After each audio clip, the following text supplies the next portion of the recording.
cada canto do globo. Exploramos selvas e desertos. 0. Estudamos o espaço, mas avançamos apenas 11 quilômetros abaixo da superfície da Terra. Apenas 1/500º do caminho até o núcleo. Agora, estamos prestes a ir mais fundo. Faremos uma viagem ao coração do planeta em busca da última fronteira, onde árvores abrem caminho pelas rochas à procura de água, onde formas estranhas de vida habitam lugares mortos. Arranha-céus são construídos sobre areia, minas são do tamanho de cidades e forças enormes continuam a moldar a Terra. Vamos nos unir a cientistas, engenheiros e aventureiros, enquanto investigam, exploram e desafiam os mistérios subterrâneos. Em uma viagem ao centro da Terra. Chegar ao centro da Terra exige uma viagem de 6.400 quilômetros por 3 camadas subterrâneas distintas. A primeira é a crosta terrestre, uma camada superficial frágil com apenas 32 quilômetros de profundidade. Imagine a Terra sendo um ovo cozido. Na verdade, proporcionalmente, os continentes são 3 vezes mais finos que a casca do ovo e a crosta oceânica é quase 10 vezes mais fina. A crosta guarda muita coisa dentro dessa profundidade relativamente rasa.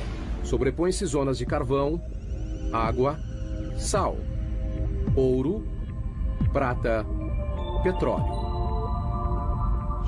O mais interessante para nós que vivemos na superfície da Terra é que ou plantamos algo ou extraímos. Então, grande parte do nosso mundo vem do subsolo de diversas formas. Abaixo da crosta fica uma camada mais grossa, o manto, com 2.900 quilômetros de rocha derretida em movimento. Sob o planeta, há uma região extremamente agitada de rocha derretida, com pressão e temperatura alta. A mais de 3.780 graus Celsius, o manto está em agitação constante, rachando a crosta acima em grandes placas chamadas tectônicas. Essas placas agem moldando a Terra como em nenhum outro planeta. As placas que se movem centímetros por ano podem se juntar ou se separar com resultados incríveis. Temos vulcões em erupção na superfície, terremotos, e ainda conseguimos sobreviver nesse equilíbrio delicado. Por incrível que pareça, vulcões são fonte de riqueza e fertilidade. São os vulcões que trazem nutrientes e materiais para a superfície da Terra. E é por isso que temos os solos férteis.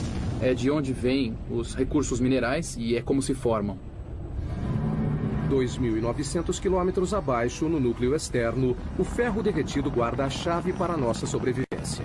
Um campo magnético para o planeta que nos protege da radiação solar. Precisamos do campo magnético terrestre por causa da força intensa do nosso Sol.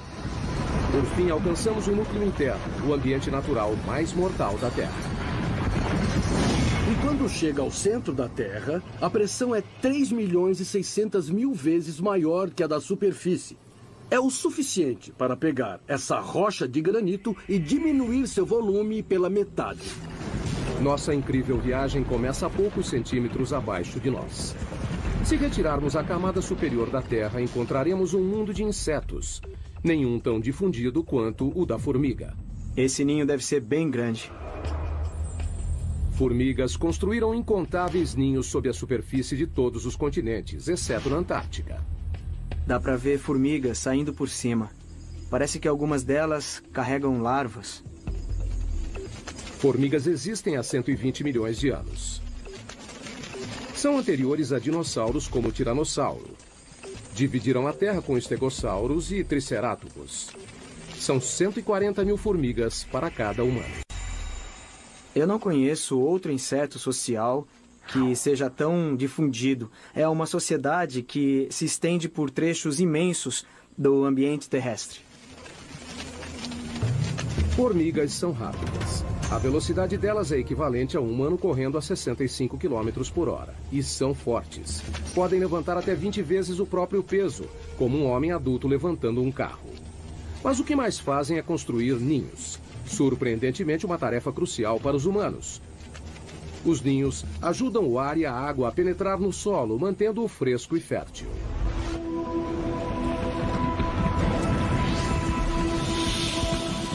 Abaixo da zona das formigas, a 2 metros. Londres, Inglaterra. 2 metros abaixo dessas ruas movimentadas estão as veias e artérias que suprem as necessidades da vida moderna. 45 mil quilômetros de rede de gás. 31 mil quilômetros de cabos elétricos. 64 mil quilômetros de encanamento. E o descanso final para milhões de pessoas. A 7 palmos é uma frase comum para morto e enterrado. Mas onde surgiu? A história teve início em Londres em 1665. A cidade sofreu uma epidemia de peste negra. No seu auge, o número de mortos chegou a mais de 7 mil por semana. O prefeito de Londres tentou impedir a propagação da infecção e ordenou que as sepulturas das vítimas da peste tivessem pelo menos 7 palmos de profundidade. Acreditava-se que os mortos poderiam infectar as pessoas saudáveis. Então, enterrar os corpos a 2 metros parecia fundo bastante para conter a doença. Mais tarde, as pessoas descobriram que a peste era transmitida através das pulgas de ratos pretos. No final, o surto de 1665 causou cerca de 72 mil mortes. 1 em cada 6 moradores de Londres. A cidade foi poupada apenas no ano seguinte, quando o grande incêndio de Londres acabou com todos os ratos. Mas a tradição da profundidade da sepultura foi espalhada pelo mundo.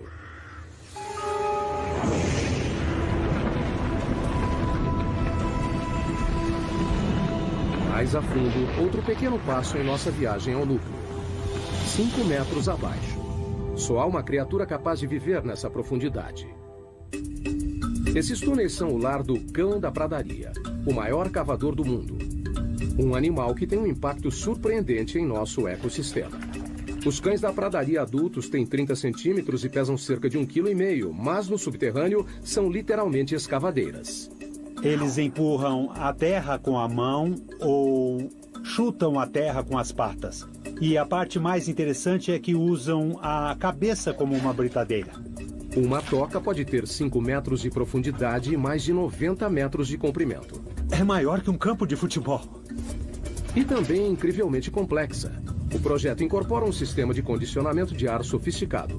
2 entradas de diferentes alturas criam um vácuo parcial que puxa o ar pela entrada mais baixa e empurra para fora pela mais alta. Então, a toca é um sistema bem complicado. Eu acho que não existe outro animal que tenha um sistema tão complicado.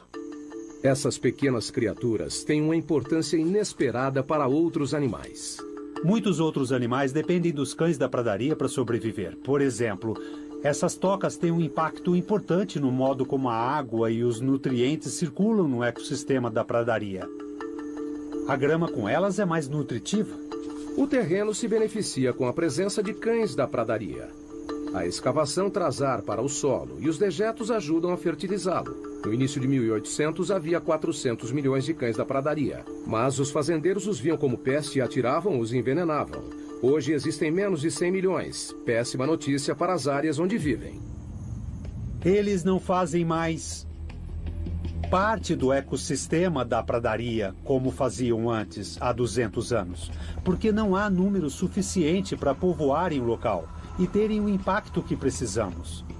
Então teremos mais corujas buraqueiras, os bisões irão se alimentar, as salamandras também. Por um lado, eles não estão ameaçados, mas o ecossistema da pradaria, como deveria ser e como era há 150 anos, esse está ameaçado.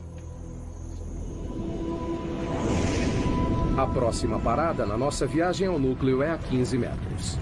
Aqui, em muitos lugares do mundo, formas de vida superiores desaparecem. A Terra dá lugar a rochas. Começamos a encontrar carvão. O carvão se formou há cerca de 300 milhões de anos.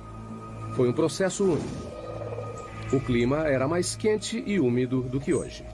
Um grande pantanal dominava as regiões equatoriais da Terra. Com a queda de árvores e apodrecimento da vegetação no solo pantanoso, sedimentos sobrepostos foram comprimidos em rochas.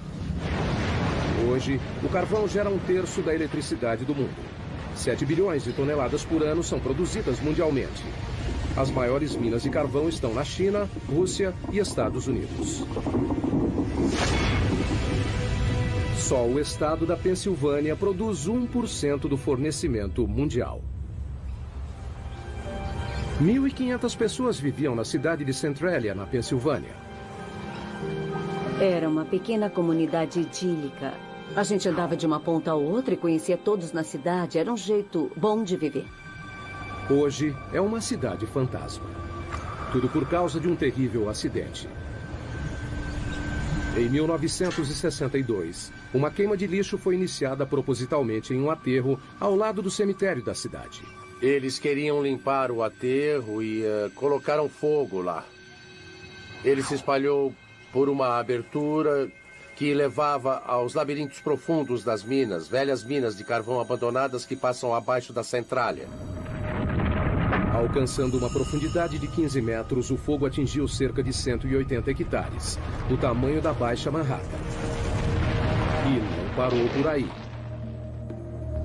O que alimenta o fogo é o carvão antrácito, rico em carbono e de combustão lenta. Muito bem, se olhar para a orientação da rocha, do leito de rocha, vai ver que se inclina neste sentido, indicando a tendência de um vale sinclinal.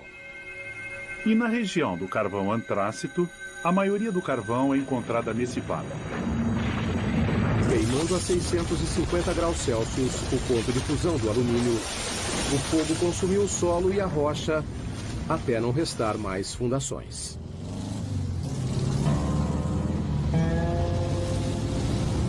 Hoje, o que era a Avenida Locust, a principal rua de Centralia, virou o trecho de uma estrada rural. É difícil imaginar que aqui era o centro da cidade. Temos aqui uma fotografia de como era a Centralia desse ponto, onde nós estamos agora. Era aqui que John Coddington tinha um posto de gasolina e, olhando ali na frente, aquela árvore morta é a mesma árvore dessa foto. E as ruas eram lotadas de casas, era, sabe, uma do lado da outra. E agora não existem mais, todas estão... a natureza está reivindicando o lugar e não sobrou muito do que a cidade costumava ser. Essa casa, na Avenida Locust, do outro lado do posto de gasolina, pertencia a Bob Gadinsky. Em 1977 era uma única casa que minha esposa e eu adorávamos demais. Ficava em uma comunidade que era extremamente unida. Mas como pode ver hoje, não há nada além do mato que cresceu. Com o passar dos anos, o fogo ficou mais forte, mais ousado, chamuscando a paisagem, carbonizando as árvores, tudo do subsolo. Além do calor e da fumaça, o fogo emitia gás nocivo, como ainda faz até hoje. Tem monóxido de carbono, dióxido de carbono, sulfeto de hidrogênio e dióxido de enxofre. Então não é recomendável respirar este ar por causa desses gases que estão presentes. Quando as ruas começaram a se desintegrar, o governo federal interveio. Em 1984, o Congresso financiou uma evacuação voluntária. A maioria dos cidadãos de Centralia se mudou para nunca mais voltar. Era preocupante viver em cima do desastre. A gente se sentia preso. Eu estava preocupada com a segurança das crianças, então procurei sair o mais rápido possível. O fogo subterrâneo venceu. Our journey continues, moving deeper toward the Earth's core. Giant machines bore their way through a mountain. And engineers build the world's tallest skyscraper in a pile of sand. We're taking a journey to the Earth's core. Along the way, we'll encounter amazing animals, breathtaking feats of human endeavor, incredible engineering, and awesome natural wonders. De 15 para 150 metros subterrâneos. Agora a Terra já deu lugar ao leito de rocha. Essa é a zona de construção. A camada onde a maioria dos grandes projetos de construção do mundo toma forma. Como os metrôs. Existem 52 sistemas ferroviários subterrâneos no mundo. O mais extenso fica em Xangai, na China, com 420 quilômetros de trilhos, 55 quilômetros a mais que o de Nova York. Mas o túnel de metrô mais profundo é o de São Petersburgo, na Rússia, a 104 metros, quase à altura da Estátua da Liberdade. Antigamente os túneis eram cavados assim, ou assim. Agora eles usam isso. A tuneladora, também conhecida como tatuzão. A tuneladora foi usada pela primeira vez em 1956 para cavar o túnel de esgoto do rio Humber, em Toronto.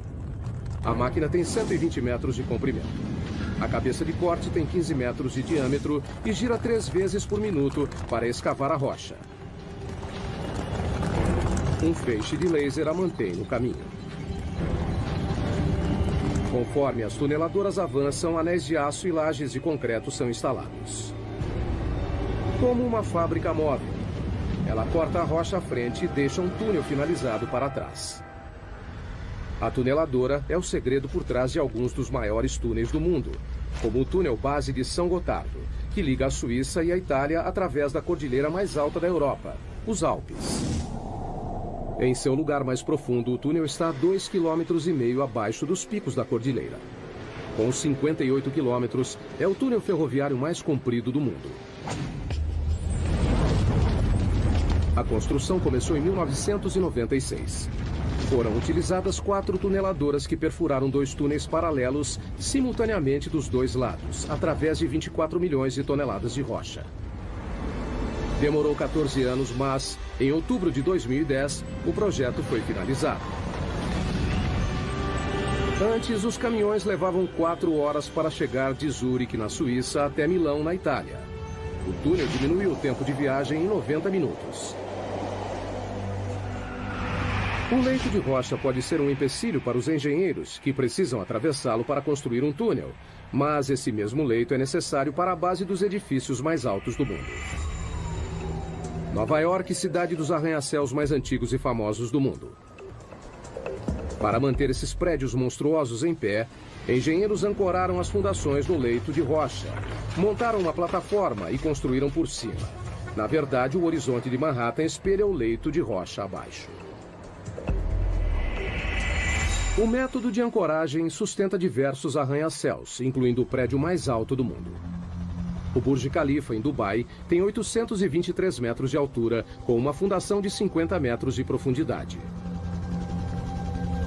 Mas um arranha-céu pode ser construído onde não há um leito de rocha? É um desafio que os engenheiros enfrentam na próxima parada de nossa viagem.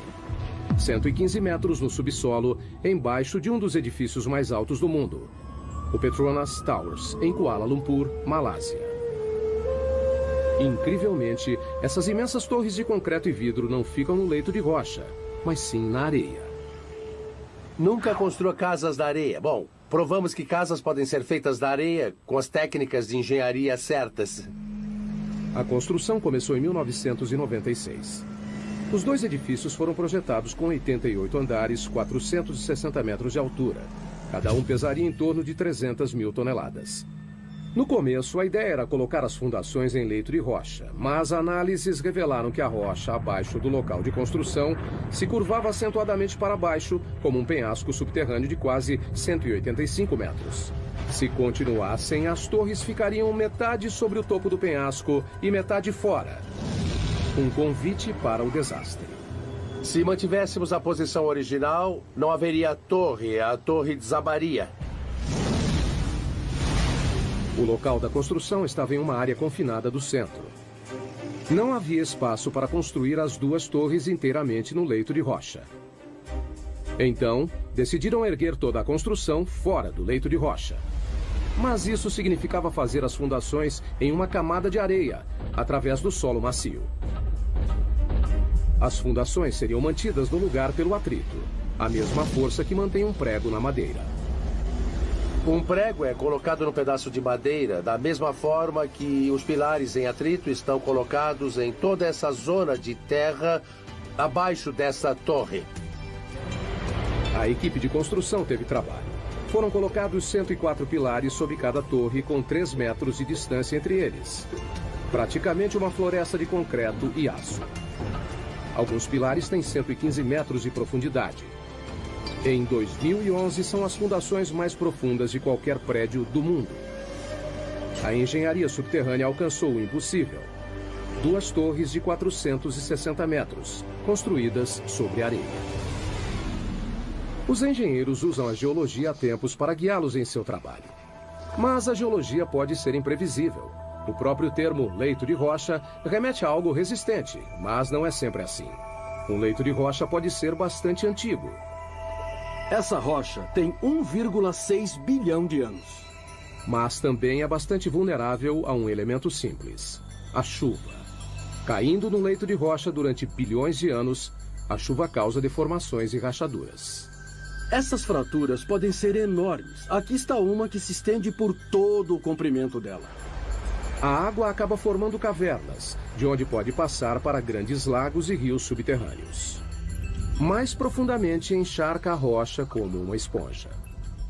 Na verdade, também deve ter de 5 a 10 oceanos de água dentro das rochas da Terra. 99% da água doce do mundo encontra-se no subsolo. As maiores reservas estão na China, Rússia, África e Estados Unidos. O aquífero Ogallala é o maior dos Estados Unidos. Estende-se do Nebraska ao Texas, cobre 450 quilômetros quadrados, uma área do tamanho da Suécia, e chega a 150 metros de profundidade. Mas em muitos lugares do mundo, a água subterrânea está secando. Isso significa que pessoas, animais e plantas precisam ir mais fundo para conseguir o que resta. A próxima parada em nossa viagem subterrânea, a raiz mais profunda do mundo, 120 metros.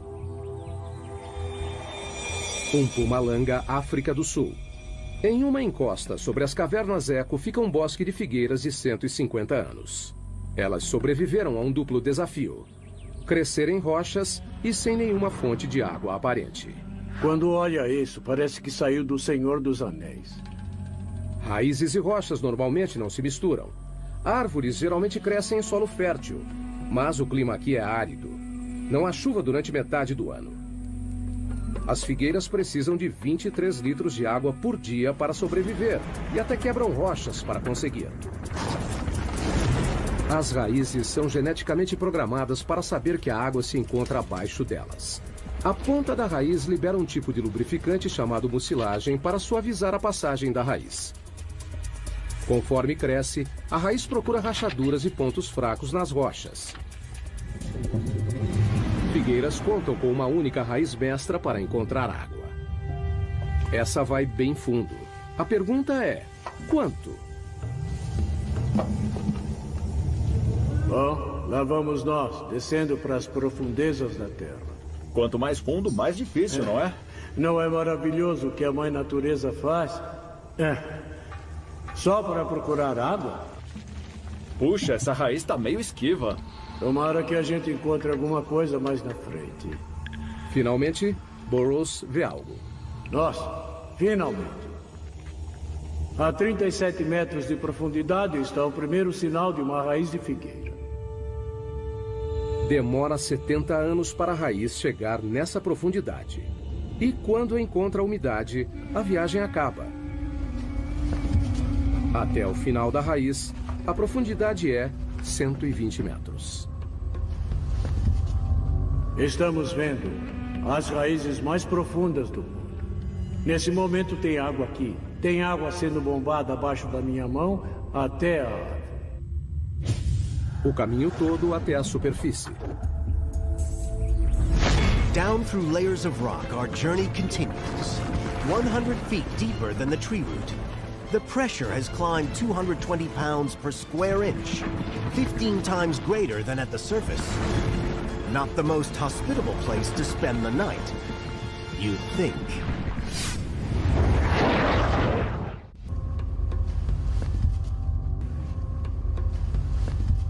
Depois dos mamíferos subterrâneos, túneis artificiais e da raiz mais profunda, entramos na área dos minerais. As rochas são feitas de minerais. A humanidade extrai as riquezas minerais da Terra há mais de 40 mil anos. Mas o que fazer com uma mina que atingiu o fim da vida útil? Algo bem inesperado. É o que a próxima parada dessa viagem revela. Sala, Suécia. 150 metros de profundidade. Desde 2006, uma antiga mina de prata é o local da suíte de hotel mais procurada do mundo. Apesar de decorada com prata e com uma sala de jantar exclusiva, O banheiro mais próximo fica na superfície. E a temperatura ambiente é de 4 graus. A mina de prata, que hoje abriga um quarto, foi fechada em 1908. Durante 400 anos, os mineiros cavaram 40 mil toneladas de rocha, principalmente com as mãos. No século XVI, essa era a mina mais importante da Suécia. Hoje, o legado dos mineiros é visto nos túneis e cavernas que se estendem na escuridão por 20 quilômetros. O grande interesse turístico pela mina deu a ideia da suíte de hotel. As pessoas vêm aqui só para ter uma ideia do passado. A prata existe há 4,6 bilhões, desde a origem do sistema solar. Foi formada a partir de partículas minerais lançadas no espaço pela explosão de estrelas, capturadas no turbilhão de poeira dos planetas embrionários, fundidas em pepitas puras pelo calor e água do subsolo. Hoje, a prata é extraída na Austrália, China, Europa e nas Américas, somando 20 mil toneladas por ano. Em Sala, a água que ajudava a criar a prata da mina ainda está lá. Metade da mina é cheia de água. Enquanto a mina funcionava, bombas levavam a água para ser filtrada. Mas isso acabou. Essa mina inundada contém cerca de 5 milhões de litros, o suficiente para encher 25 mil banheiras.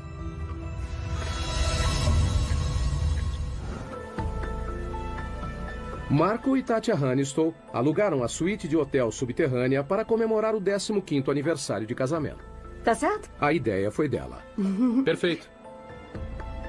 Bom, eu queria fazer uma grande surpresa para ele. E alguma coisa especial.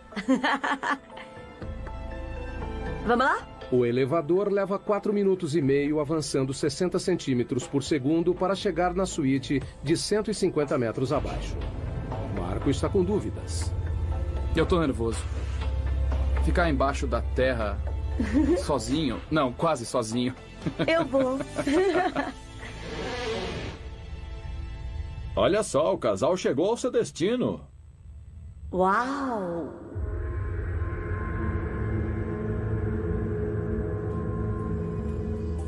Ai, isso é maravilhoso. Quando o casal senta para jantar, Marco ainda está um pouco apreensivo. Maravilha, agora só tenho que ter coragem para dormir. Mas no fim ele consegue passar a noite. Uma noite inesquecível. A água subterrânea é o maior agente para mudanças no subsolo. Ela não só reage quimicamente com os minerais para criar metais como a prata, mas também pode literalmente derreter a rocha. Cidade da Guatemala 2010. Um estrondo repentino, queda de alvenaria. Quando a poeira baixou, a única coisa que restou foi um buraco enorme. Com 30 metros de profundidade e 20 metros de largura, um quarteirão inteiro desapareceu. A cidade da Guatemala é construída sobre calcário poroso. O fluxo de água subterrâneo dissolveu a rocha, deixando somente uma camada superficial frágil, que poderia ceder a qualquer momento. Inacreditavelmente, o desabamento tirou apenas uma vida. Mas já é o segundo grande buraco na cidade em 3 anos. As dolinas, como são chamados, são assustadoras e às vezes mortais, mas alguns podem fornecer muitos dados científicos. A próxima parada em nossa viagem subterrânea também é na América Latina, a 335 metros. Zacatón, México. Nessa dolina cheia de água não há espaço para a vida. Abaixo da superfície plácida não há ar. Mas uma forma de vida cresce aqui, micróbios. E eles são bem estranhos. Todas as bactérias e formas de vida precisam sobreviver num ambiente anaeróbico, o que acaba levando a formas de vida incomuns. Em 2006, a NASA enviou uma equipe para estudar os micróbios de Zacatón.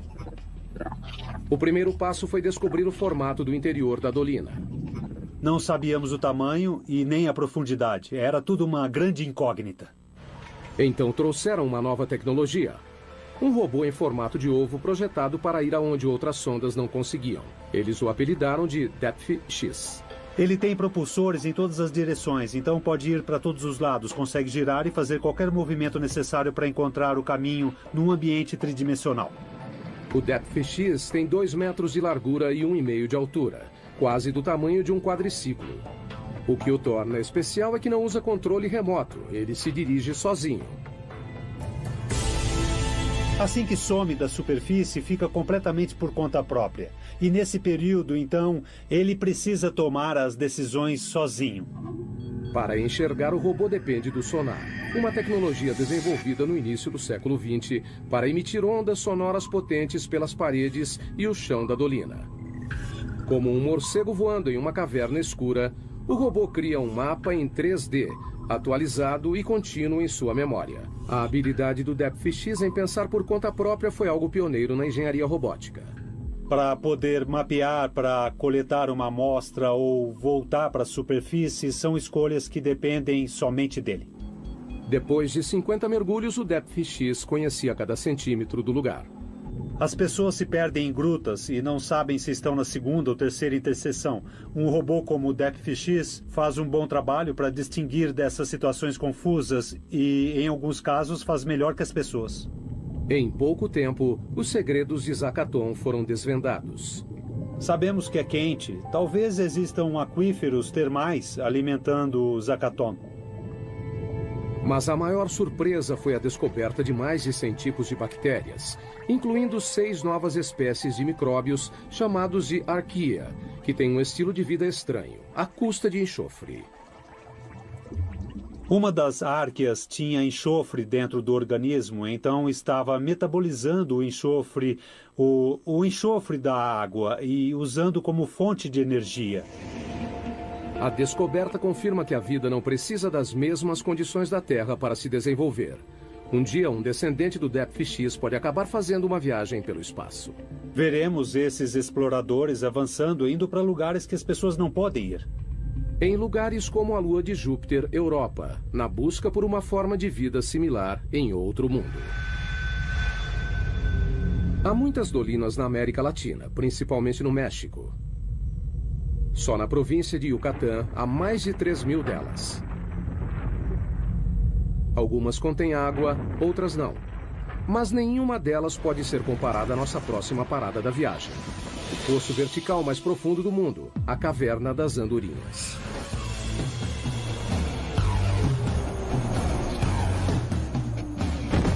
Para alguns paraquedistas, essa gruta representa um desafio único. Você vai para a beirada e olha para baixo. E quando você pula, sente a corrente de ar. –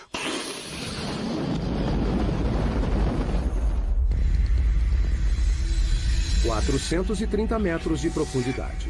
40 metros de diâmetro no topo, que se abre para 2 hectares no fundo.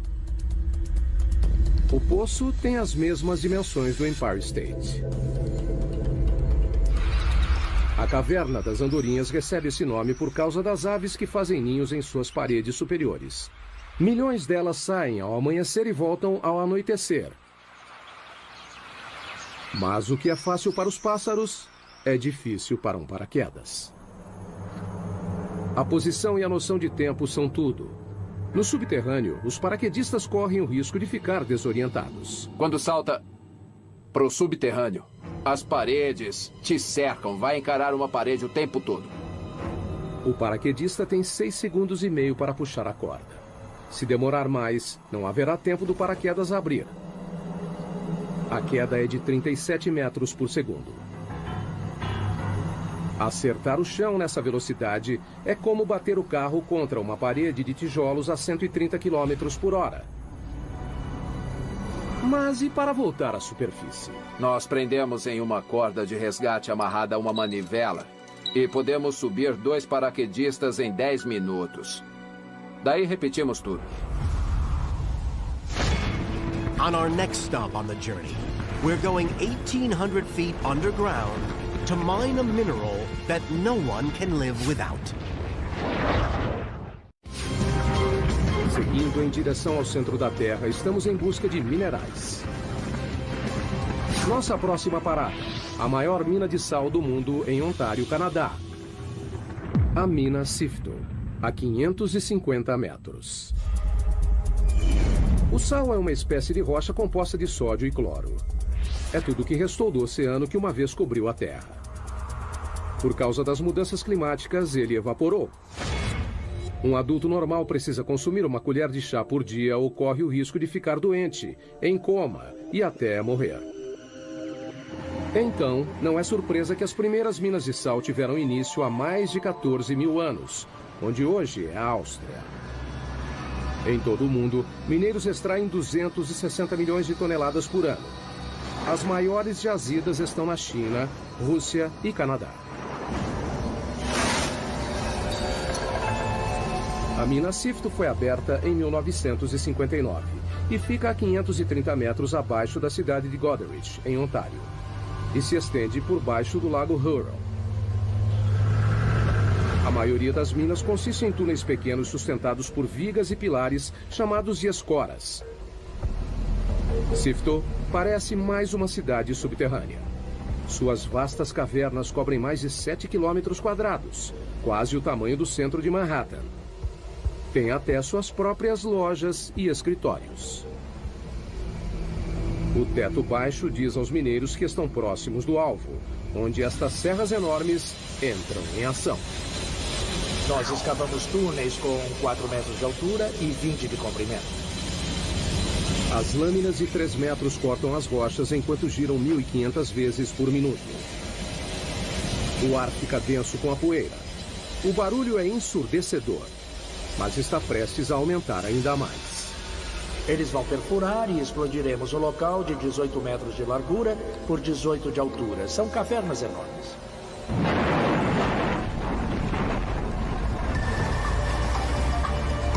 Caminhões gigantes levam as rochas cortadas de volta para a mina e colocam nas mandíbulas de um triturador faminto. Os caminhões descarregam 10 vezes por hora, o tempo todo, 7 dias por semana. Nos 4 minutos em que esse monstro é carregado, lascas de 250 quilos são reduzidas a pedras menores. Esteiras levam o sal para o silo regulador. É um tanque enorme que coloca o sal dentro dos baldes que sobem e descem e mandamos o sal para cima. Mas esse grande silo é uma vantagem enorme para nós. Com o silo regulador, todo o processo pode ser feito no subterrâneo. Estamos falando de uma taxa de 24 a 26 mil toneladas içadas por dia e temos capacidade para mais que isso. Todo dia, essa mina produz sal suficiente para metade da população mundial. E a Sifto acredita que pode manter a produção por mais 250 anos.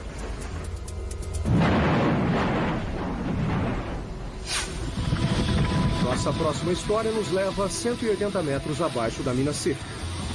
Uma outra mina de sal em Sondershausen, Alemanha. Essa mina recebe um evento atlético diferente. A maratona mais profunda do mundo. Corrida subterrânea. Esse pessoal é louco. Correr uma maratona subterrânea é uma experiência muito diferente de correr na superfície. A gente não se sente livre. Na floresta sente o vento e todo o resto, mas no subterrâneo não. As condições são extremas. Veja a temperatura, por exemplo. A cada 18 metros abaixo da crosta, a temperatura aumenta meio grau. O motivo disso vem de 4,6 bilhões de anos, a origem da Terra. A mistura de gases e partículas em espiral que formaram o planeta incluía poeira cósmica radioativa. Depois de comprimida em rocha, sua energia radioativa foi liberada na forma de calor, que continua até hoje. Trabalhar nessas condições pode ser difícil. Correr pode ser ainda mais complicado. A uma profundidade de 730 metros, os corredores subterrâneos lidam com um calor de 27 graus. É muito quente. Parece o inferno. 40% de umidade. O ar não é muito bom. Aqui embaixo, acho que esse é o pior problema. E um percurso difícil. A corrida é executada em um circuito desigual que sobe e desce 215 metros em cada volta. Quando leva um tombo aqui, pode se machucar muito feio. Em uma maratona normal, os pés ficam 0,2 de segundo no chão. Com a fadiga, ficam mais tempo no chão. Na mina, quanto maior o contato, maior o risco. Tá vendo isso aqui? É escorregadio. Precisamos de tênis com uma boa sola, como essa que é grande, mas eu acho que podia ser maior. Eu acho que travas seria muito bom. Ter cravos. Ou cravos. Embaixo. Inevitavelmente, o terreno traiçoeiro faz uma vítima. Quebrou? Não dá pra saber. Por que maratonistas correriam em condições tão perigosas é um mistério. Mas se perguntar para eles, dirão a mesma coisa. É emoção, é a corrida mais difícil do mundo. Eu acho que quem pode dizer que correu uma maratona 600 metros abaixo da terra? Depois de passar metade do dia no subterrâneo, os maratonistas estão livres para voltar à superfície. A temperatura quente, o ar seco e as duras condições foram temporários. Mas para 33 mineiros chilenos em 2010, sair não foi tão fácil. O teto do túnel desabou e os prendeu a 730 metros, a mesma profundidade da maratona. Os mineiros suportaram um calor de 27 graus, o ar denso com pó de rocha, escuridão e isolamento. Eles nem tinham certeza de que sairiam de lá. A entrada do resgate teve que ser aberta através de uma rocha vulcânica chamada basalto, famosa por deslizamentos repentinos. Temendo provocar um novo desabamento, equipes de todo o mundo usaram tecnologia moderna para cavar a entrada do resgate. Foi um processo lento. Depois de 69 dias, todos os 33 mineiros foram resgatados. Foi um dos maiores resgates de minas de todos os tempos. Heading down, half a mile, 3/4. We're now beyond the 1 mile mark. Buried under 6,800 feet of solid granite, this underground lab is hunting one of the smallest objects in the universe. Moving down, 1 mile under the Earth, we've seen world-beating feats of engineering, space-age robots, the minerals we need every day, and an underground marathon. Estamos nos aproximando do local mais profundo em que um humano já esteve. Esse é o laboratório científico mais profundo do mundo. É bem movimentado aqui. O Observatório de Neutrinos de Sudbury, ou SNOWLAB, está a 2 quilômetros abaixo do centro de Ontário. 2 experimentos estão em andamento. Um deles está na fase final de comissionamento. 3 experimentos grandes estão em construção. Os cientistas estão à procura de algo que só pode ser visto a 2 quilômetros abaixo da superfície. Partículas minúsculas de matéria cósmica, chamadas neutrinos. Tão pequenas que 200 setilhões deles caberiam em um grão de areia. São 200 com 24 zeros. Não é uma surpresa que os neutrinos sejam fracos. Elas são partículas incrivelmente leves e, normalmente, passariam pela Terra completamente despercebidas. Cientistas descobriram os neutrinos em 1956. Estão em todo lugar do universo. Para detectar algo tão pequeno, precisa filtrar e excluir os raios gama, os raios X e a radiação ultravioleta que constantemente bombardeiam a Terra do espaço. Queremos provar que não é uma radiação convencional que de algum modo interfere e imita os sinais esperados. Então precisamos de muita proteção. Por isso o laboratório é tão profundo. Esses raios cósmicos tornariam a medição sensível do neutrino algo impossível. Os 2 quilômetros de rocha no laboratório Sudbury reduzem esses raios cósmicos a um fator de 10 milhões. Encontrar algo tão pequeno quanto o neutrino requer equipamentos grandes. Se você procura uma partícula, precisa aumentar suas chances de vê-la. Cobrindo uma área de 7.250 metros quadrados, tão grande quanto 6 piscinas olímpicas, as câmaras e túneis interligados do laboratório parecem mais uma estação espacial ou uma base lunar do que um laboratório subterrâneo. O laboratório levou 18 anos para ser construído e custou cerca de 70 milhões de dólares. Neutrinos deixam um pequeno traço de luz quando atravessam certas substâncias. Essa caverna já abrigou 60 mil toneladas de rocha. Agora, abriga uma esfera de 12 metros, que comporta 760 litros do líquido conhecido como água pesada, uma forma natural de H2O mais sensível aos neutrinos devido ao seu grande peso molecular. O neutrino causa uma reação que gera luz, que reage com os detectores de foto.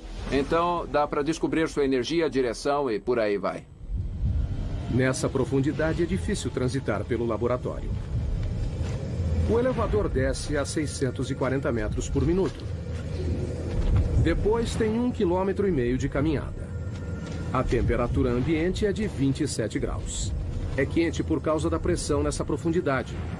Ao redor deles, a rocha está sendo espremida a mais de 544 atms, mais de 500 vezes a pressão atmosférica na superfície. Quando fizeram o laboratório, enfrentaram um desafio: criar um ambiente subterrâneo puro. Mantemos as fontes de poeira e contaminação no mínimo absoluto graças ao esforço constante na limpeza. Na entrada, eles passam por um processo rigoroso de descontaminação para remover poeira, que pode arruinar os experimentos delicados. Isso envolve tirar tudo que vestiu na mina, tomar um banho completo e colocar roupas limpas que nunca foi usada fora da mina. Além da poeira, as pessoas espalham detritos próprios continuamente. 600 mil partículas da pele por hora. Uma centena de fios de cabelo por dia. E qualquer uma das opções pode comprometer o trabalho no laboratório. Uma vez dentro, os cientistas enfrentam mais triagem e limpeza. Até o esgoto do laboratório é limpo. Tratamos todos os resíduos do nosso próprio lavatório e água suja que vem dos chuveiros e da lavanderia. Bactérias especiais reduzem os resíduos organicamente e sem exalar cheiro ruim. E gostamos de pensar que temos a descarga de banheiro mais profunda do mundo. Um conforto que os exploradores subterrâneos no próximo nível da nossa viagem ao centro da Terra com certeza iriam gostar. Dentro da mãe de todas as cavernas, a 2,5 km no subsolo. Esses exploradores poloneses esperam ir além do que qualquer outro explorador já foi. Eles treinam para uma descida na J2, que faz parte dos 2,5 km de profundidade do sistema de cavernas Chev, no México. O que nós procuramos é a caverna mais profunda do mundo. A erosão da água da chuva criou a J2. A descida envolve fissuras, desvios e câmaras alagadas. Passar por esse percurso subterrâneo não será fácil. Temos que continuamente treinar para conseguir isso. A descida de 2,5 km é tão profunda quanto a altura do Monte Santa Helena. Por isso, os exploradores precisam se equipar como montanhistas subterrâneos. Arnesses, cordas, grampos e capacetes.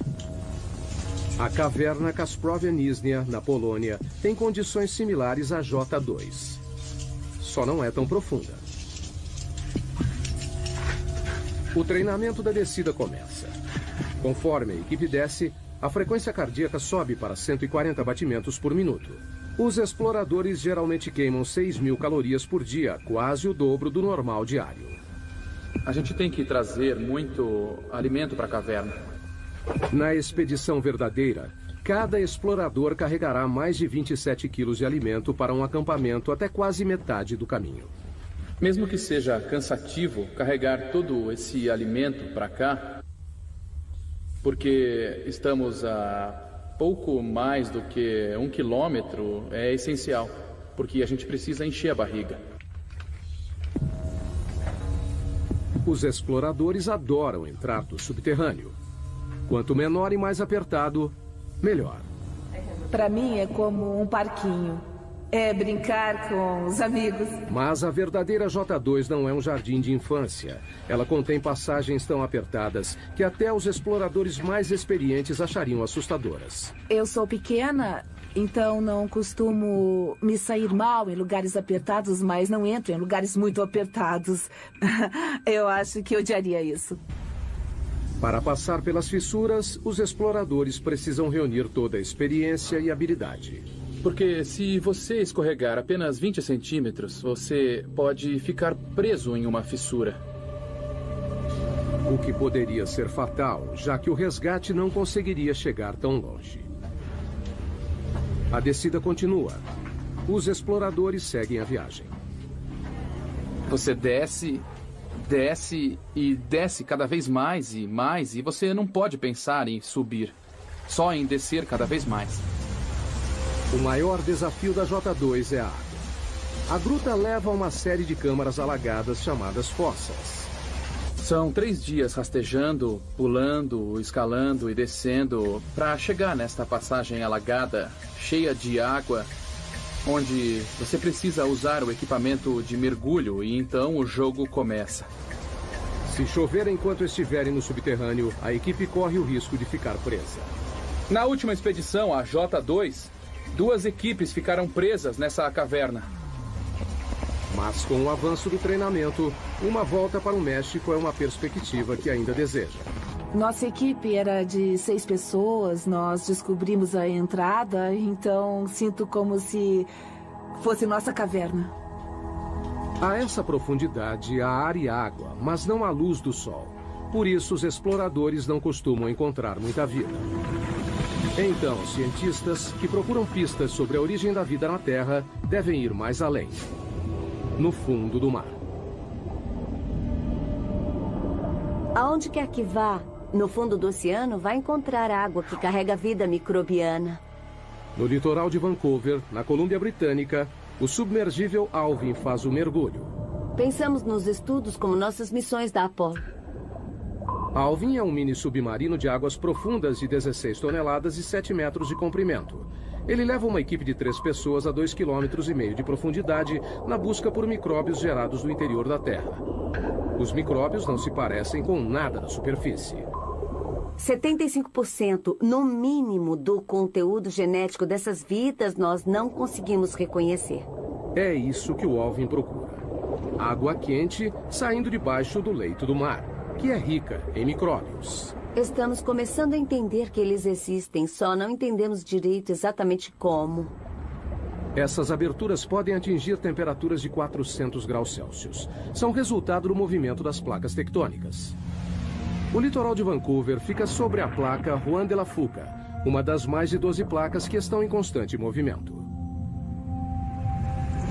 Quando as bordas das placas se afastam, criam fissuras gigantes no leito do oceano.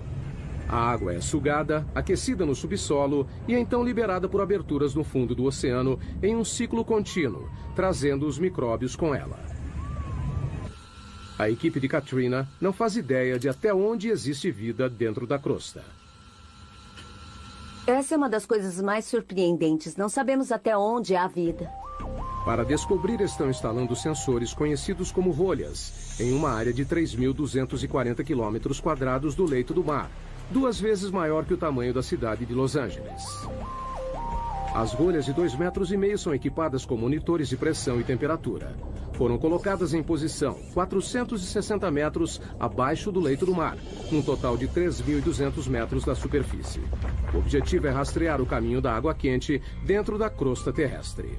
Temos que entender o fluxo da água, quais os tipos de micróbios que existem lá. É só seguir a água que encontrarão micróbios.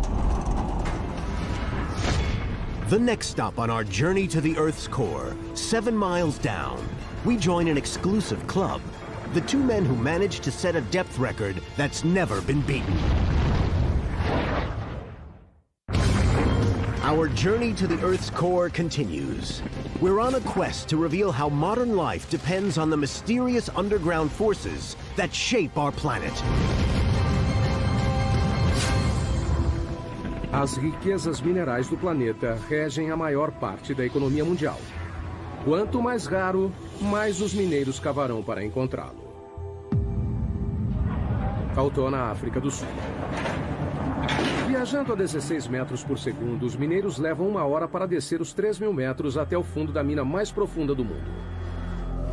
A missão: achar ouro. O ouro é formado a partir da poeira cósmica, de um modo parecido com a prata, só que é mais raro. Menos de 200 toneladas foram extraídas desde o início dos registros históricos. A produção da Tautona, de 12,5 toneladas por ano, fornece metade da oferta mundial de ouro. Assim que o elevador abre, um sopro de vento quente recebe os mineiros. A essa profundidade, a temperatura ambiente é de 54 graus Celsius, mais quente que um dia de verão no Vale da Morte. Um sistema de ar-condicionado enorme abaixa para 28 graus. Ainda quente, mas suportável. Enquanto os 5.600 mineiros que trabalham aqui suam a camisa nas galerias e túneis, também precisam ficar de olho no teto. Nessa profundidade, qualquer tremor pode provocar um pequeno terremoto subterrâneo. A queda de rochas mata diversos trabalhadores todo ano. Na próxima parada da viagem ao centro da Terra, vamos 3 vezes mais fundo que os mineiros de Tautona, para o lugar mais profundo já alcançado por humanos. No Pacífico Ocidental, a 11 quilômetros subterrâneos, encontra-se a Depressão Challenger, uma fissura de 69 quilômetros de largura no leito do oceano que se estende por 2.530 quilômetros, a mesma distância de Nova York a San Antonio, no Texas. E o perigo aqui não é o calor ou os tremores de terra, é a pressão. Em 23 de janeiro de 1960, o oceanógrafo suíço Jean Piccard e o comandante da Marinha americana Don Walsh partiram em uma embarcação subaquática única para se tornarem os primeiros e até agora únicos humanos a verem o verdadeiro fundo do mar. Don Walsh revive a viagem histórica. Foi o único submersível que foi até a Depressão Challenger e por quase 50 anos ninguém mais voltou lá. E por uma boa razão. A pressão a 11 quilômetros de profundidade é esmagadora. 1.080 ATMs. Imagine o peso de 48 Boeing 747 em cima de um dedo. Para suportar esse peso incrível, Piccard projetou um submergível chamado Trieste. Com 15 metros de comprimento, 4 metros de diâmetro, ele pesava 51 toneladas, quase o tamanho de um caminhão de lixo médio carregado. Para a proteção, a equipe ficou em uma esfera de aço de 2 metros de diâmetro, de 16 toneladas. Não tinha espaço para as pernas. A gente tinha meio metro cúbico para 2 pessoas. É quase o tamanho de uma geladeira doméstica. O que, levando em conta a água a 1 grau Celsius negativo, não parecia tão ruim assim. A temperatura dentro do casco era aproximadamente a de uma geladeira também. Para flutuar, o Trieste foi suspenso por uma boia, um tipo de balão submarino.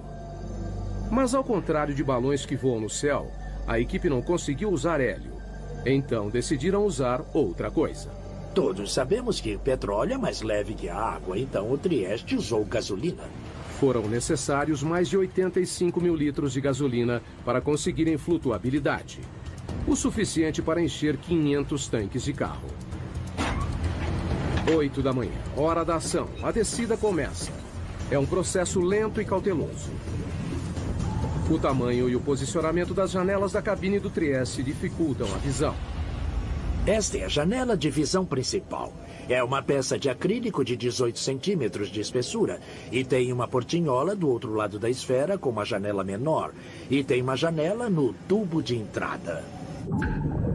A 200 metros, o Trieste mergulhou na escuridão. Eles atingiram o limite de penetração da luz solar. Mas a 910 metros, a natureza trouxe ajuda. A única coisa que iluminava o abismo era a bioluminescência dos animais e plânctons. Como se fossem vagalumes, eles carregavam a própria fonte de luz. Então parecia neve caindo de cabeça para baixo. Depois de mais de 1 hora, surgiu um problema. Houve um barulhão a 6 quilômetros. A 6 quilômetros submarinos, Walsh teve que verificar os equipamentos.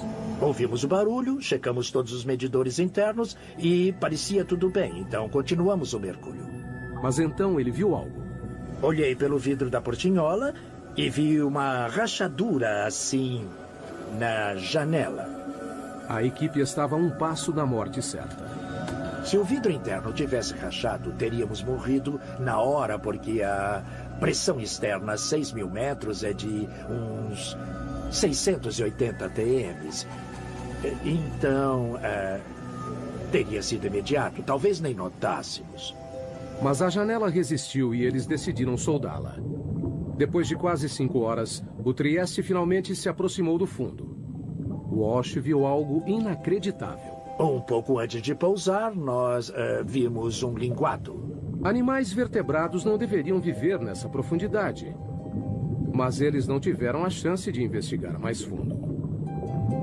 Assim que pousamos, uma nuvem enorme de sedimento subiu e só baixou depois de 20 minutos. A lama do fundo do mar os cegou. Foi como estar numa tigela de leite. Eles não tiveram escolha. A gente não via nada, não dava para tirar fotos e a lama não baixava. Decidimos voltar para a superfície. Para permitir que o Trieste fizesse a viagem de volta, Walsh controlou o peso soltando o lastro. A gente tinha 2 barris de lastro cheios de bola de aço e no fundo do barril tinha um eletroímã. Com o ímã acionado, as bolas ficaram no barril. Desligamos a força elétrica e elas desceram. Ao apertar um botão, o Trieste começou a voltar para a superfície. E entrou para a história. 11 quilômetros é o limite para a exploração humana. Atravessamos mais de 1/3 da crosta terrestre. Pessoas saem de cela, máquinas assumem. Todos os cientistas utilizam ferramentas para ajudá-los a explorar lugares que não podem ir. Telescópios, microscópios. Mas geólogos enfrentam um problema diferente. O engraçado é que eu não posso dizer o que existe a 30 centímetros abaixo do chão que pisamos, porque não consigo ver através da rocha. A solução parece óbvia. Perfurar a rocha e olhar. Mas é uma abordagem repleta de problemas. Península de Kola, noroeste da Rússia, 1989. Em um ponto castigado pelo vento, na fronteira com o Círculo Polar Ártico, cientistas embarcam em um plano ambicioso. Com despesas enormes, um buraco incrivelmente fundo foi perfurado para alcançar o limite entre a crosta terrestre e o manto. São 35 quilômetros subterrâneos. Para reduzir o atrito, usaram um método de perfuração novo. Ao invés de toda a cabeça de escavação, somente a broca foi inserida, bastante lubrificada com lama e óleo. A 6 quilômetros, a perfuração descobriu fósseis de plâncton de 18 milhões de anos em um estado de conservação impressionante. A 11 quilômetros, encontraram rocha de 4,4 bilhões de anos. Zircão, o mineral mais antigo do planeta. Mas com o aumento da temperatura a cada metro, nos 12 quilômetros, ela chegou a 300 graus Celsius. A perfuração parou de repente. A temperatura aumenta muito rápido conforme avança para o interior do planeta. Com a profundidade dos buracos, a broca de metal não aguenta e então começa a se derreter. Pelos próximos 14 anos, houve tentativas de retomar a perfuração, mas todas fracassaram. Não temos equipamentos nem materiais que suportem a temperatura e pressão que existem a dezenas de quilômetros subterrâneos. O poço superprofundo foi abandonado em 2003. Então, se não conseguem perfurar, o que os geólogos fazem? Usam os ouvidos. Não vemos o que há dentro do planeta, ouvimos o que há dentro do planeta. Sismógrafos, como são conhecidos, são leitores que monitoram os sons dos movimentos das rochas no subsolo. Eles literalmente ouvem os terremotos. Há terremotos de magnitude 6 ou maior a cada 3 dias em média. E isso faz o mundo se modelar. As vibrações mudam de acordo com a densidade da rocha. Dados que geólogos podem ler. Conseguimos fazer imagens tridimensionais do que forma o planeta inteiro, monitorando milhares de terremotos com milhares de sismógrafos durante muitos anos. But seismometers have limits too. They cannot always reveal exactly what's inside the different layers of rock. And in the hunt for oil, that can be dangerous. We've come a third of the way through the Earth's crust on our journey to the core. We've climbed caves and dug through mines, encountered strange life forms, and reached the depth limit of human exploration. Pessoas ao redor do mundo dependem dos recursos sob nossos pés.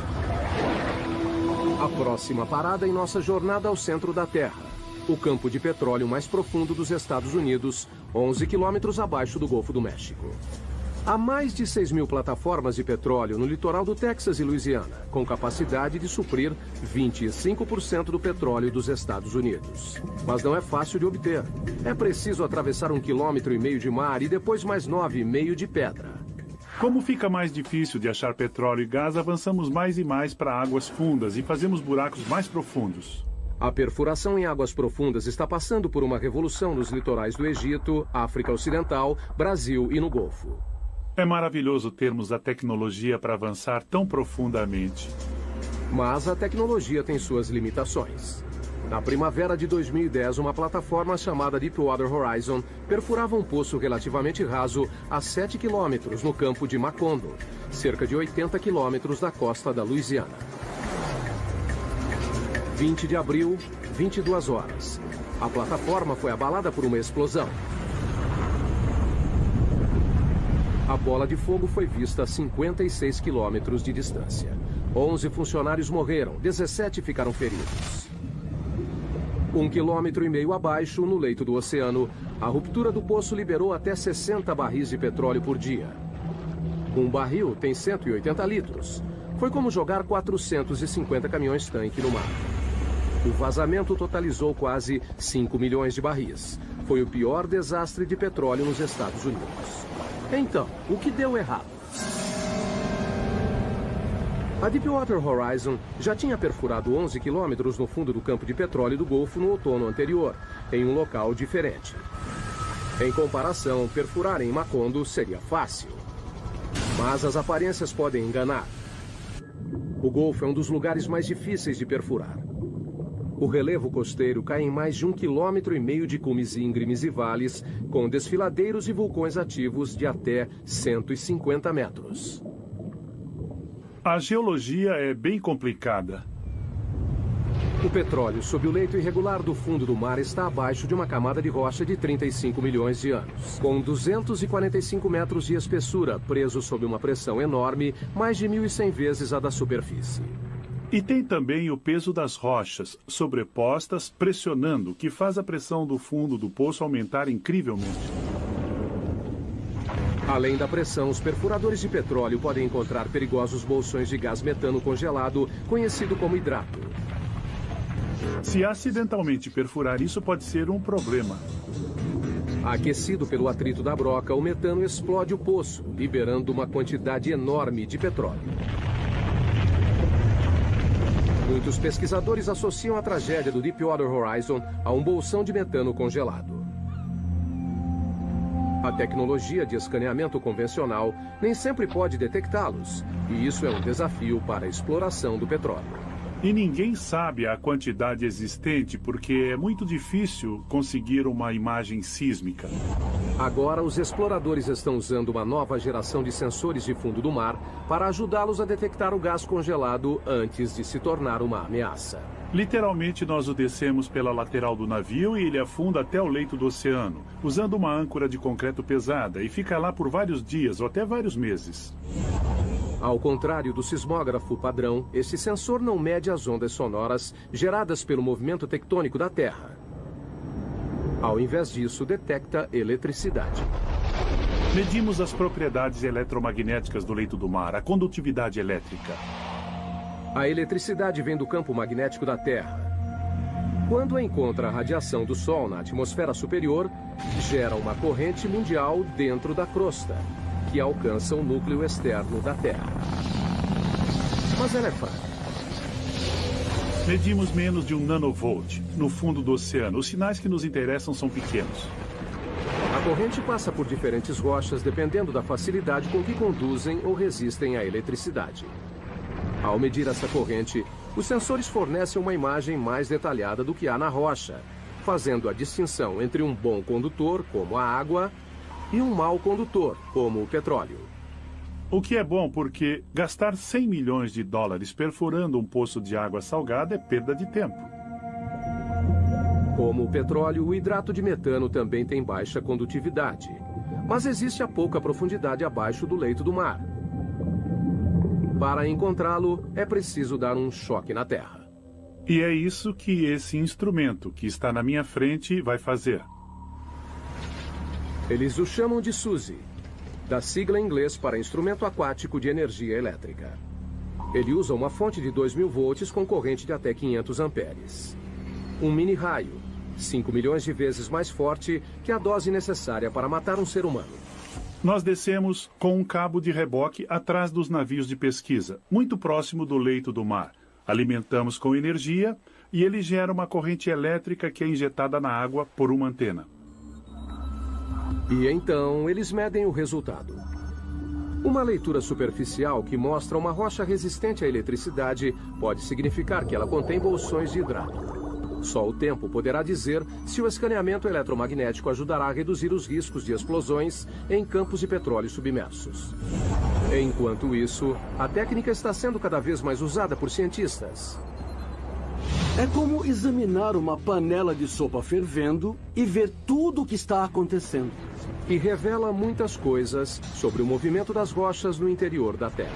Com as imagens de alta resolução dos sismógrafos, podemos perceber pequenos detalhes do que acontece no interior do planeta, coisa que realmente não era possível durante muitos anos.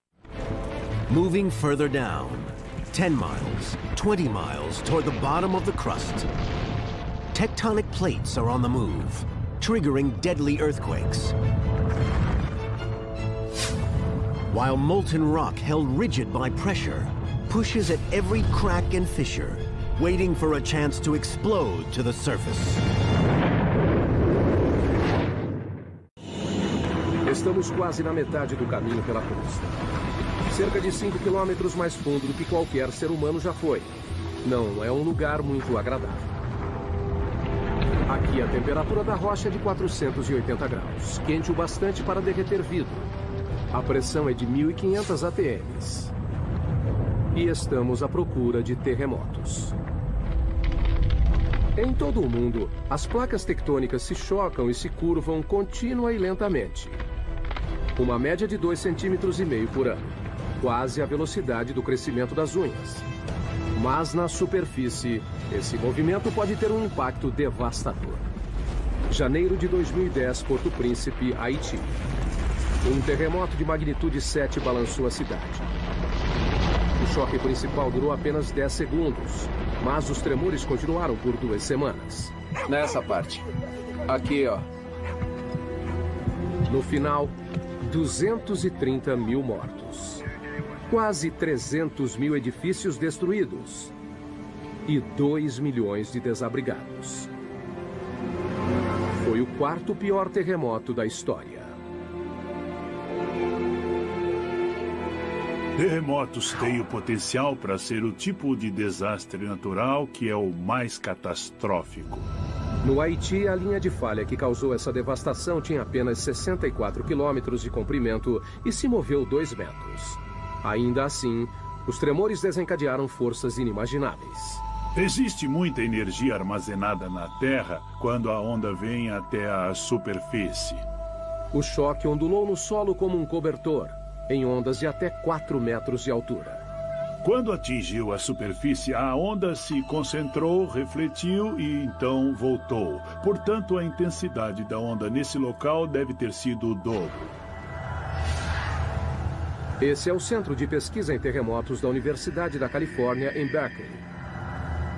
Aqui, cientistas trabalham destruindo coisas.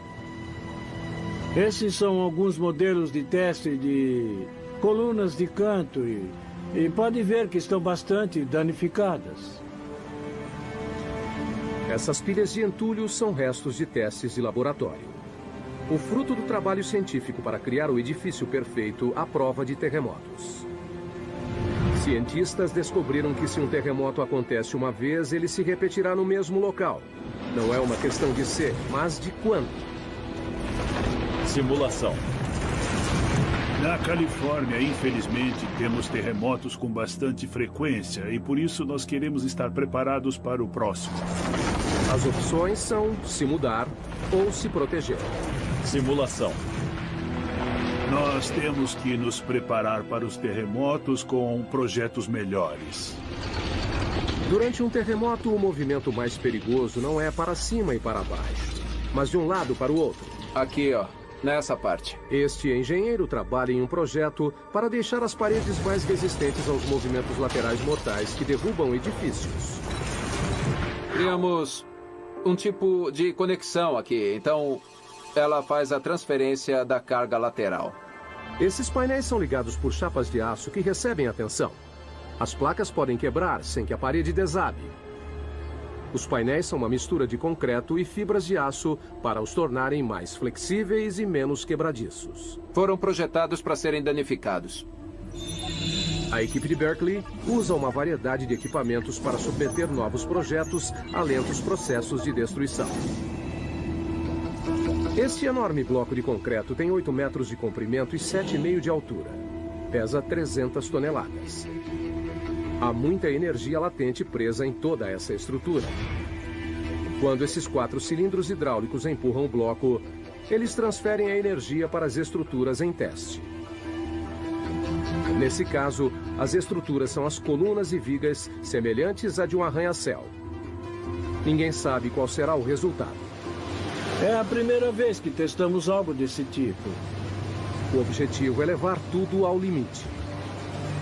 O edifício é empurrado em uma direção e as vigas são giradas contra as colunas. O aço curvou, mas a estrutura sobreviveu. Um começo promissor para esse projeto. Mas a única maneira de ter certeza que a estrutura se manterá durante um terremoto é fazer um acontecer. Essa é uma mesa vibratória. A mesa vibratória nos dá a possibilidade de provocarmos um terremoto. Como o nome sugere, as mesas vibratórias atingem réplicas de prédios com tremores em escala real. Assim, nós podemos simular 6 tipos de movimento. A mesa pode balançar para frente e para trás, inclinar, ir para cima e para baixo, para os lados, para representar o que aconteceria em um terremoto.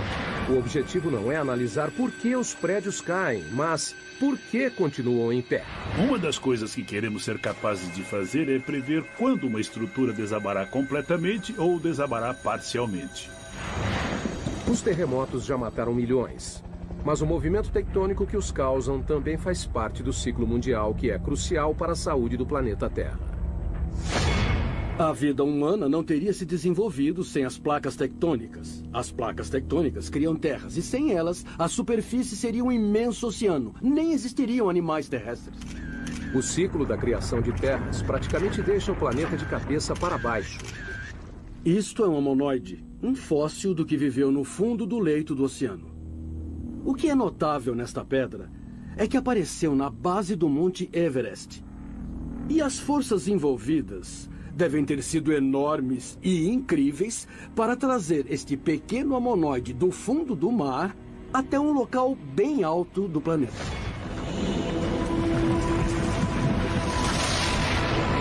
E a fonte dessas forças estão mais abaixo das placas tectônicas. É a próxima parada da nossa jornada ao centro.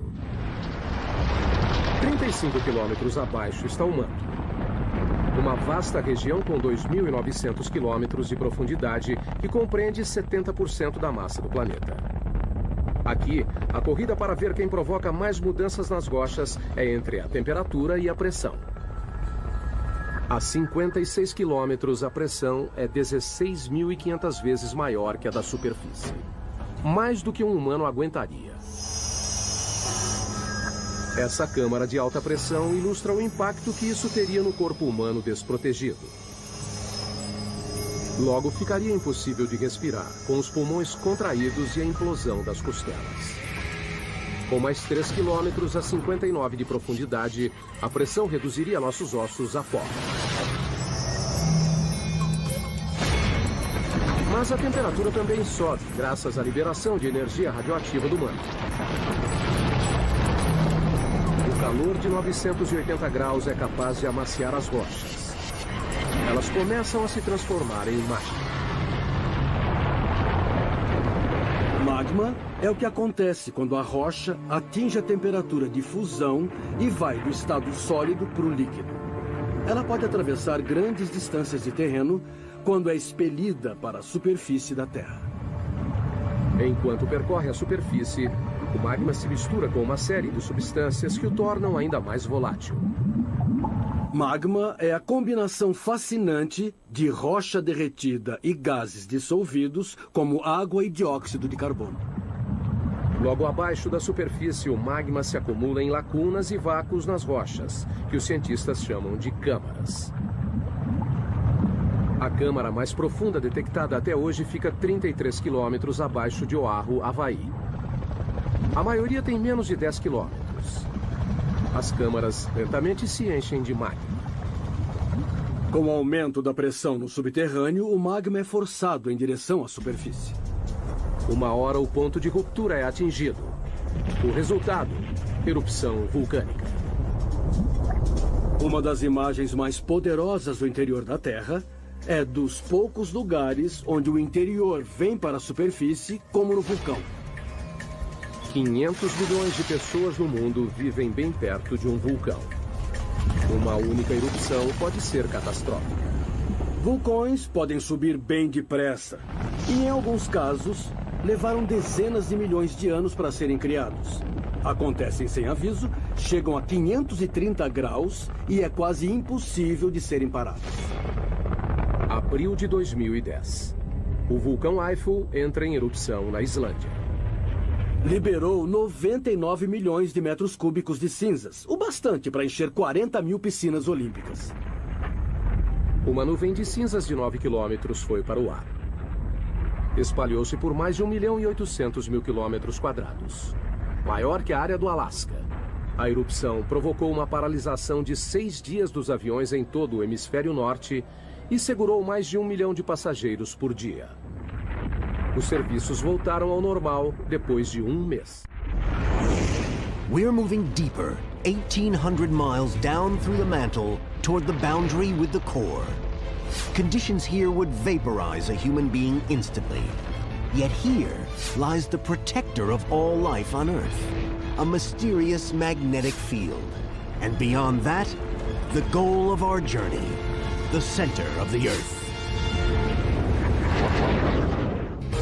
Estamos chegando ao núcleo externo em nossa jornada ao centro da Terra. Uma zona de 2.100 quilômetros de ferro derretido, imprensada entre o manto e o núcleo interno sólido. Para chegar aqui, passamos por água e rocha. Combatemos temperatura e pressão. E revelamos os segredos subterrâneos que moldam nossas vidas. Mas um mistério permanece. O que faz a Terra ser magnética?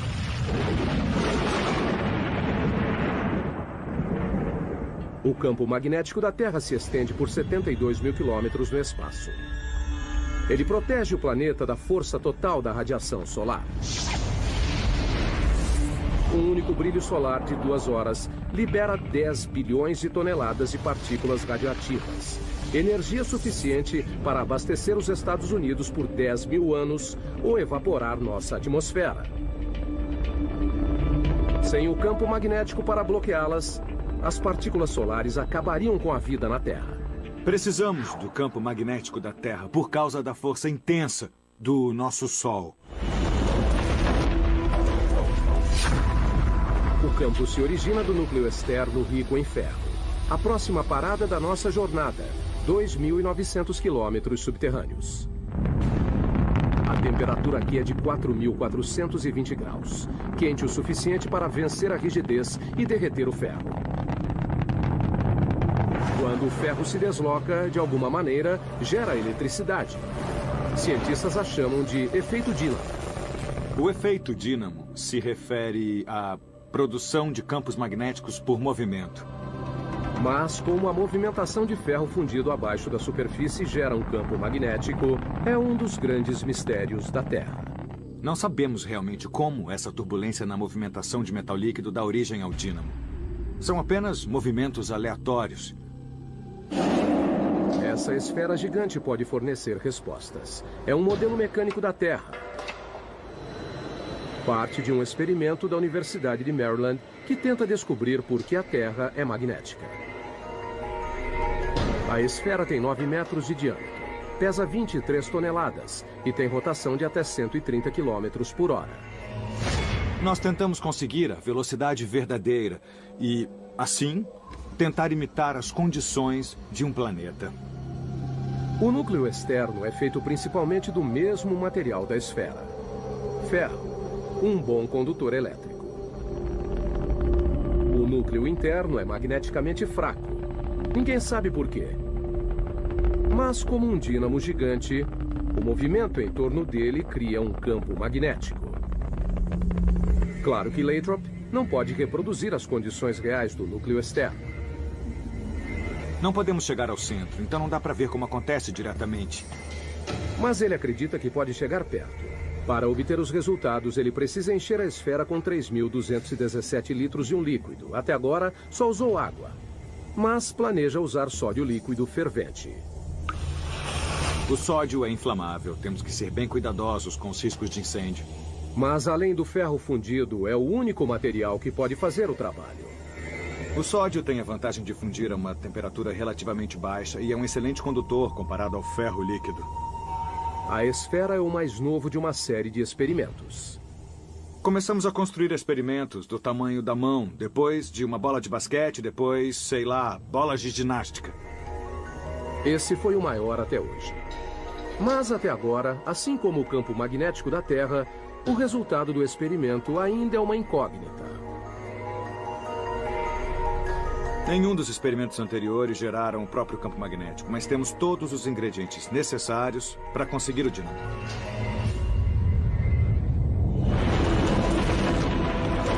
Quase 6.500 quilômetros subterrâneos, chegamos ao final da nossa jornada, o núcleo da Terra. Uma massa de ferro com 2.400 quilômetros de diâmetro, com uma área de superfície um pouco maior que a América do Sul. A temperatura aqui é igual à da superfície do Sol. Mas o peso de todo o planeta apoiado nele mantém o ferro rígido.